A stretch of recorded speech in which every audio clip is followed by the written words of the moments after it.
buenas noches. Muy buenas noches, José Luis. Bueno, el Partido Popular está hablando en términos ya muy fuertes, habla de cacicada, insisto, el Partido Popular lo que viene a decir es que no hay un error humano de su diputado, el diputado por el que finalmente se ha convalidado la reforma laboral, sino que es un error del sistema, que él votó en contra de esa reforma laboral y que de inmediato el sistema informático le advirtió de que había votado supuestamente a favor. Vox también habla incluso de la posibilidad de acudir al Tribunal Constitucional. Legalmente, ¿cuáles serían los pasos a partir de ahora en el caso de que no se resuelva por otra vía este contencioso? Ojalá se resuelva por otra vía, dada la importancia del tema y el evidente conflicto que se ha producido y que parece ser que se ha tratado de subsanar por parte de la persona, del diputado en este caso, que dice que se ha confundido, ¿no? Lo digo porque la presidenta y la mesa tienen la posibilidad, en mi opinión, dada la trascendencia de la votación, dado que es un evidente conflicto y hay una voluntad clara del diputado que se ha presentado, según dice el Partido Popular, que ha manifestado que su sentido era negativo y precisamente que le había llamado la atención la respuesta en sentido afirmativo del sistema informático, que hay un problema, que con carácter general hay un acuerdo, una resolución de 21 de mayo de 2012 que dice que la votación telemática tiene que comprobarse telefónicamente, pero también es verdad que como consecuencia de la pandemia se llegó a un acuerdo de la mesa el 19 de marzo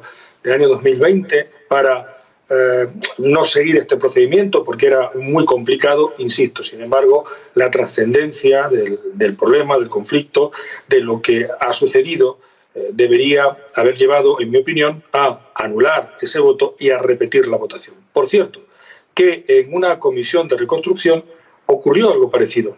En ese caso, cuando hay ese conflicto, se anula el voto, se hubieran quedado en un empate y en el siguiente pleno se vuelve a producir la votación.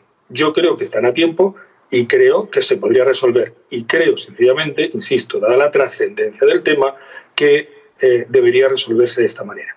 Si no se hace, pues imagino que el diputado, o el grupo parlamentario popular, o los grupos parlamentarios diputados que lo estimen oportuno, plantearán un recurso inicial ante la presidenta de la Cámara. Si lo rechaza, pues en mi opinión no solamente queda abierto un más que evidente recurso de amparo ante el Tribunal Constitucional, sino incluso yo creo que estaría justificado un recurso de inconstitucionalidad contra un decreto ley, porque no parece razonable, no es ajustado a derecho, que se trate de un error formal que se ha reconocido y que se ha querido subsanar, algo de esta dimensión vaya a imponerse sobre la voluntad real, insisto, de acuerdo con la nota, eso es lo que habrá en su caso que verificar, de este diputado, que habiendo advertido que se ha confundido, incluso se ha presentado y a través de otros miembros de su grupo parlamentario, dice la nota, ¿no?, que no han querido atenderle por teléfono,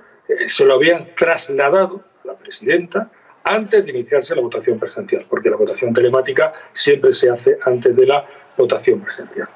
Son muy importantes, decía profesor, son muy importantes los detalles que está exponiendo. Primero, sí hay precedente, el precedente de un voto que se eliminó, un error en un voto, que por tanto en este caso hubiera supuesto el empate en la votación. El reglamento de la Cámara lo que dice es que en una votación de estas características, si hay empate que puede producirse, se repite al menos hasta en 2 ocasiones, se puede repetir la votación. Existe el precedente, por tanto, de un voto que se anuló. Y nos dice, si no hay solución por otras vías, cabe la posibilidad de un recurso de inconstitucionalidad y de un recurso de amparo ante el Tribunal Constitucional.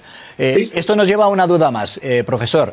Si finalmente se llega a esa vía, la del Tribunal Constitucional, entiendo que el decreto de la reforma laboral que se ha convalidado por esa votación permanece activo a pesar de ese recurso, por ejemplo, de amparo. Correcto. Es verdad que de forma extraordinaria, pero sería completamente insólito. Es decir, lo normal que va a suceder es que, como en ese momento se habrá producido una certificación positiva de que ha habido una votación favorable, el decreto ley comenzaría a desplegar su efecto, efectivamente, hasta que en su caso, si se optara incluso por la vía del recurso de inconstitucionalidad, este fuera declarado inconstitucional como consecuencia de ese defecto en el momento de la aprobación. o como consecuencia del amparo que recibiera el diputado o los grupos parlamentarios que se consideren lesionados como consecuencia de la forma como se ha resuelto este conflicto en una materia de tanta trascendencia y de tanta importancia como es nada más y nada menos que la reforma laboral de todo un país, en este caso de España.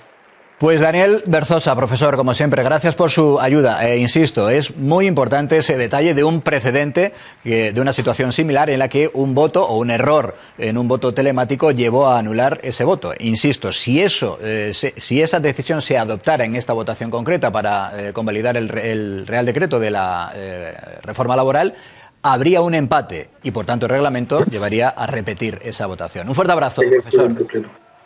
Un abrazo muy grande. Gracias, Daniel.